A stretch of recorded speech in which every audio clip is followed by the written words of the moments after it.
Trying to stay out my buddy on this one. See how that go. I have your attention. The Creator saw us fit for another day, so it's work to do.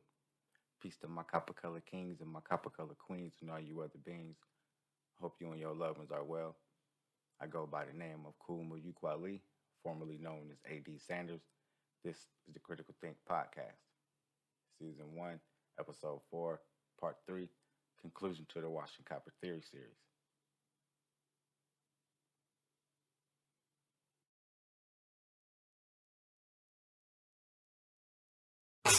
Money, power, money, power. What you got for me? I want everything. Won't get shit from me, 'cause it's all for me. Mama called me greedy, bred with jealousy. Taking all from you, just so I can be. Ain't got room for yours, only room for mine.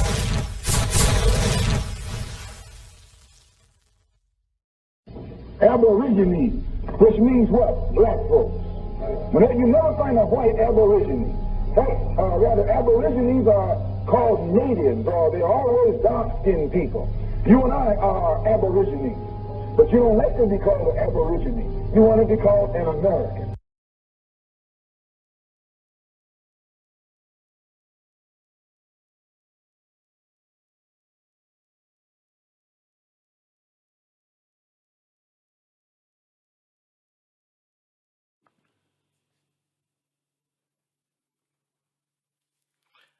Now, before I begin, just want to say thank you for viewing this content. Promise not to hit your brain too hard while you spend your time with me.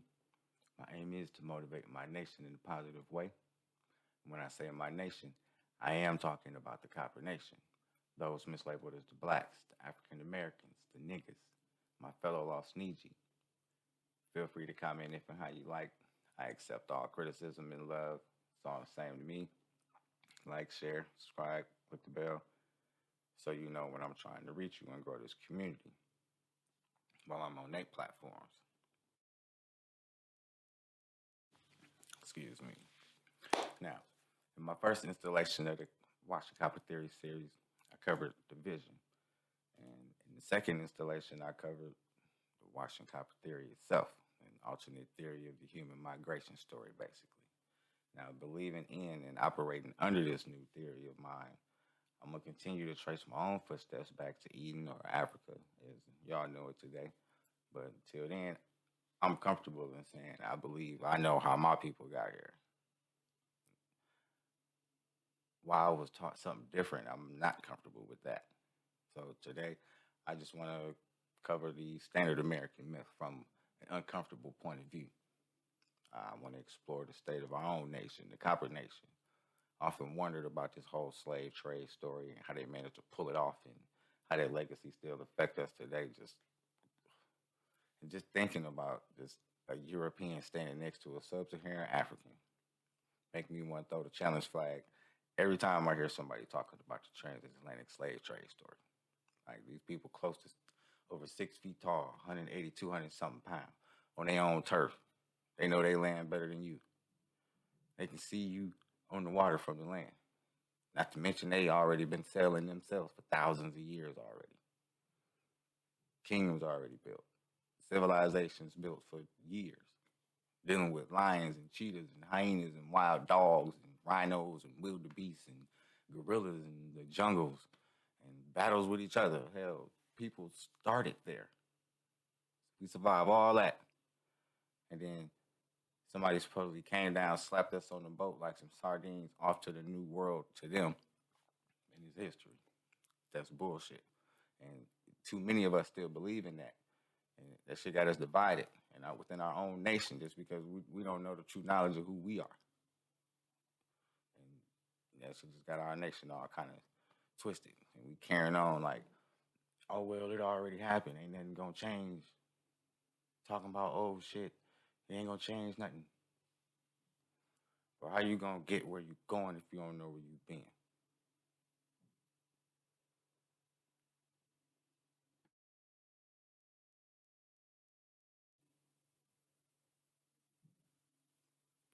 A little heated.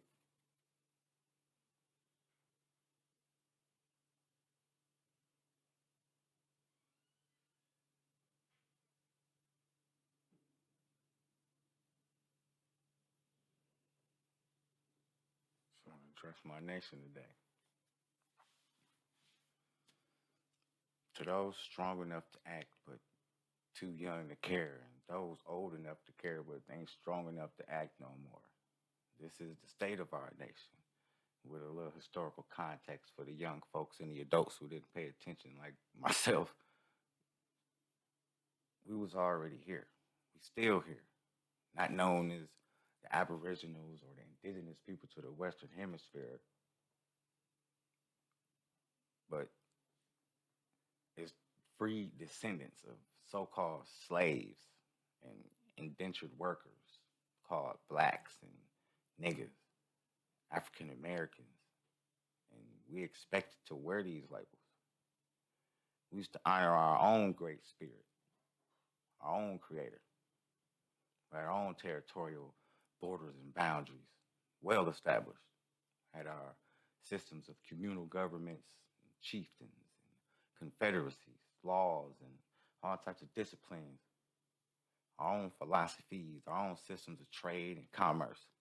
We provide our own education, encompassing our own history and spiritual religion of the earth, not books or a man, our own culture, passed down through oral traditions and hands-on training. Like we respected the land. Nobody hungry, nobody suffering. We had resources, vast agricultural and technological knowledge, among many other attributes. We was loving, proud people, plenty to share. We even shared when the visitors started coming around 900 AD. That's a lot of questions we got to answer between now and then, but it's time to fill them in. It's long overdue. Here's a question. How does a group of people declare their independence from their homeland while standing on another people's homeland and then teach children of that homeland that they came from somewhere else after conducting wars and capturing and enslaving and erasing our father's existence? They did it with hidden knowledge, military aggression, broken promises, wordplay. They call it history for a reason. Let's explore from the 15th century till now, as they told it. That's how I see it in my mind. You got your own mind. Go look it up if you think I'm wrong about whatever, or whatever you want to call it. But it's just how I see it. All right, so the 1400s, that marked the interruption of our glory days here on our land. And then the 1700s, the visitors declared their independence from their English land while still standing on our land. Moved us to other areas, immigrated some of us to Liberia, indoctrinated the little ones left years later that we came here as slaves from somewhere else. Can't even tell us the kingdom, the tribe, none of that, where we came from, right? So we get to the 1600s and now we free according to them. I'm not sure why, but in my view, this is where I think the other indigenous tribes decided to side with them and agreed to try to wash Kopper again from this land, while the new natives poured in from Europe to fill in the lands in the south and the north and the west. So it was decided they needed to reconstruct, made themselves first-class citizens, but failed to keep their own word on anything related to us. I know this were the acres they promised. Why the black codes? Why Jim Crow? Why dismantle the Kopper people's economy? Why so much inequality? Look at what happened in Colfax and Tulsa. But we still fought and marched and got murdered and still rose to the 60s and 70s with Malcolm and Martin and Bobby and Fred and many others. That caught the attention of the powers to be one last time, or so they seem. So the powers help them transcend, you know, or lock them away. They prefer LBJ and Nixon and Bush as our leaders. What they give us? Welfare, drugs, the instructions on how to self-destruct our own nation, gang wars using the artillery provided by them, and then they code name it black on black crime. Bro, in the 80s, 90s, the new leaders catch their attention. We call them public enemies. BDP, Rakim, Dr. Dre, Big Mike, Notorious Big, Pop. Just like in the 60s and 70s, they helped them transcend or lock them away. In addition to that, they send their culture vultures to fly over the Kopper peoples. That's a move to ensure control of our sound, our style, any amalgamation of progress, any entrepreneurial rise into the next millennium. But most importantly, to control the structure of the economics of the Kopper people's community. Shit, ask Russell Simmons and Dame Dash and Damon John, they deal with them every day. It's known as the Great Black Exploitation. Here we is in 2023. Silent wars require quiet weapons.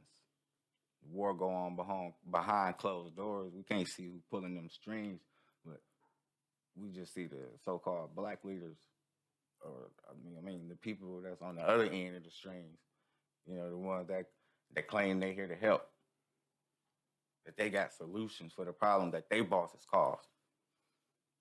The ones we see every 2 years, every 4 years, every 6 years, depending on whatever method they're using, whatever their role is in contributing to continuing on the great black exploitation.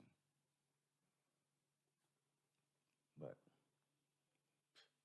the objective of their war now, they want to keep us dumb or uninformed, all emotional, wanting, as they keep extracting all our resources out of our communities that we need to rebuild it. If you think it's bullshit, how you like that internet? Our community use it for any and everything. 15% more than everybody else in the land. But what are we consuming? I use it too. Just being honest. I ain't judging. It's in the data what we're using it for. The Kia Boys documentary. The Warren Chirac, DJ Academic, scrolling on IG or Meta. Both businesses that profit from the dramatization of our culture. Both further destroying the sense of our own community by elevating the lowest of us. Or some of us watching CNN and NBC and Fox. They raking in them profits like leaves from constant exploitation and dramatization of our people in our community. Just some more outside machines destroying the sense of our community by elevating the lowest of us. Or you on the mobile phones shopping, looking at all of these products that's being force-fed to you from all these top designers or manufacturers of goods and services. None of these owners or founders look like you or us, or share the same values, or have any connections or origins to our communities. Again, just more economic tentacles reaching in, destroying the sense of our drive, our motivation, the able-minded people within our community to be innovators. And then some of us using the web to find work in other communities where they pay us less, while we helping them build their families and wealth and security in their industries. Or are you among those people that's caught on the hook with that race bait, being yanked all about by these political figures? Or this is the state of our nation. We done been divided, but we self-conquered because we failed to come back together after each one of these attacks in the above-mentioned eras. We did better in some eras than other, but until we come back together, our nation gonna remain in this state.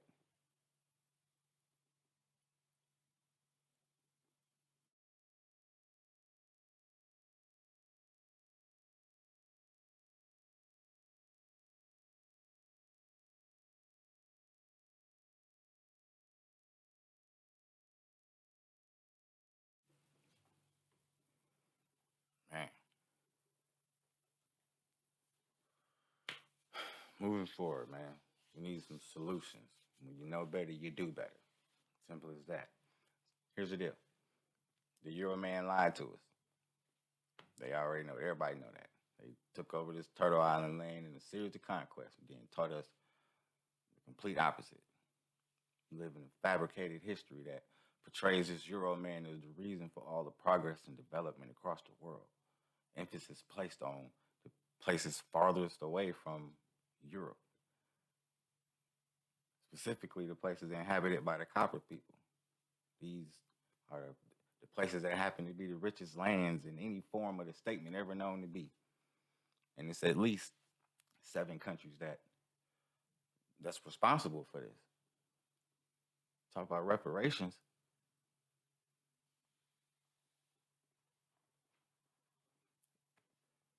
France, the Netherlands, Denmark, Spain, Portugal, England, the Euro-American man. Full disclosure, the Arabs did it too, and the Asians.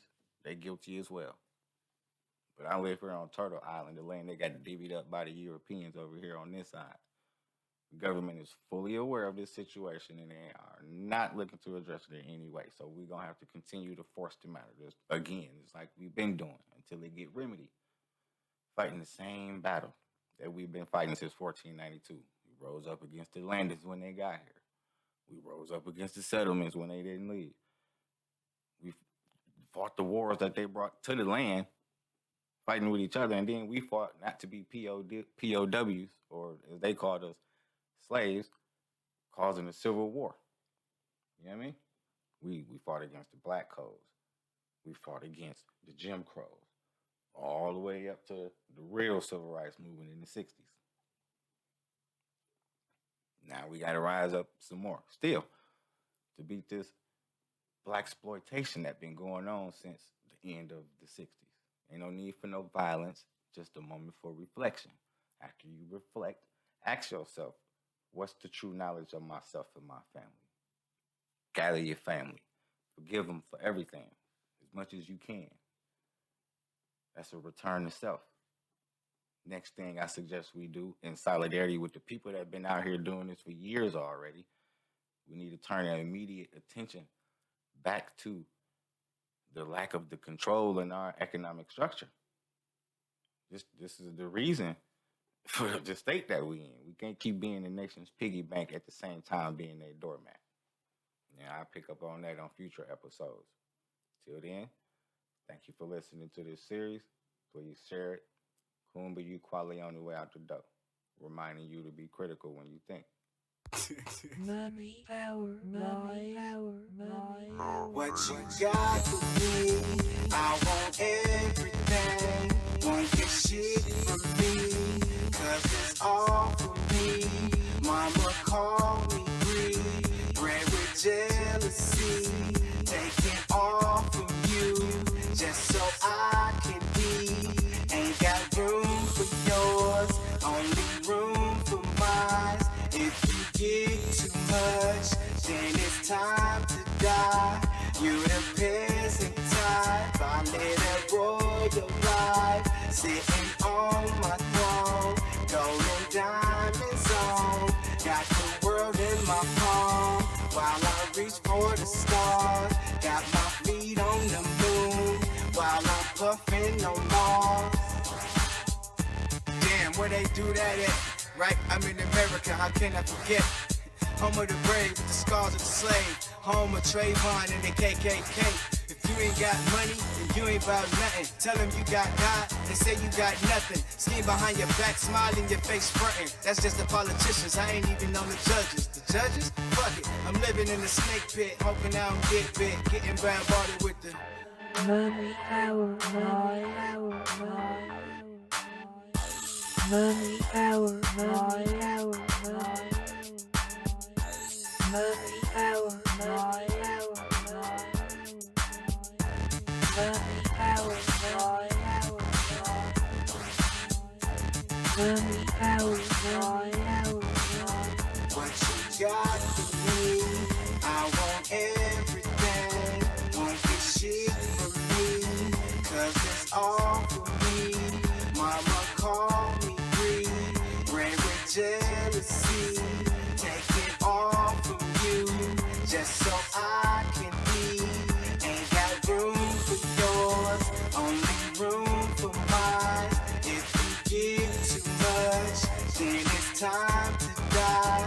You the peasant type, I live that royal life, sitting on my throne, golden diamonds on. Got the world in my palm, while I reach for the stars. Got my feet on the moon, while I'm puffing on ball. Don't